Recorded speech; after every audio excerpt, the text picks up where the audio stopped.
মা,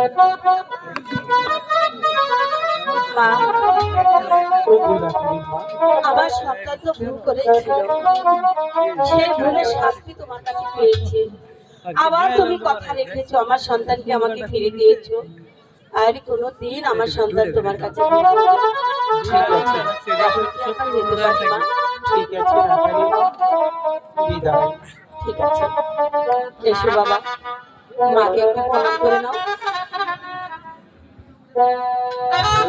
স্বর্গের দেবী, আমি তোমাকে তাই তোমাকে যে যাবার বেলায় তোমাকে প্রণাম করে যাই, তুমি আমাকে ক্ষমা করে দিও দেবী। ঠিক আছে, আমি তোমাকে আশীর্বাদ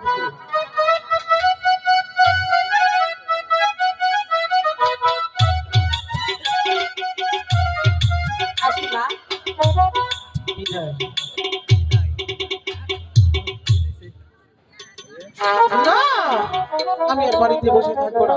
আমার পিতার কথা মতো আমি এখনই চলে যাব ওই চম্পাইনগর চন্দ্র সদাগরের বাড়িতে। দেখি চন্দ্র সদাগর, এই বিশ্বের মধ্যে বড় সদাগর, আমাকে দেবী তো স্বীকার করে কিনা একটু করে বাড়ি চলে যাই কিনা। আর বিলম্ব না করে এখনই রওনা হবো ওই চম্পাইনগর চন্দ্র সদাগরের বাড়িতে।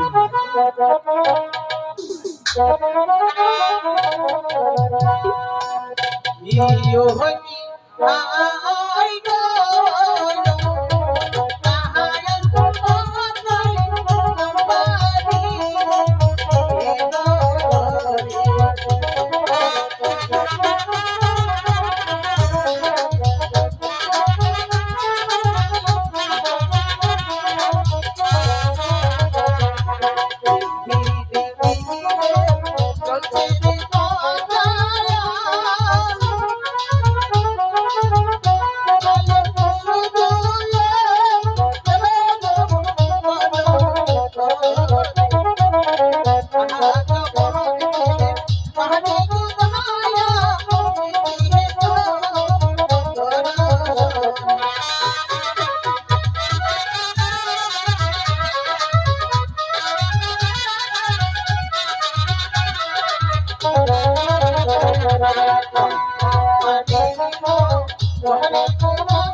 তাহার কোথায় বাড়ি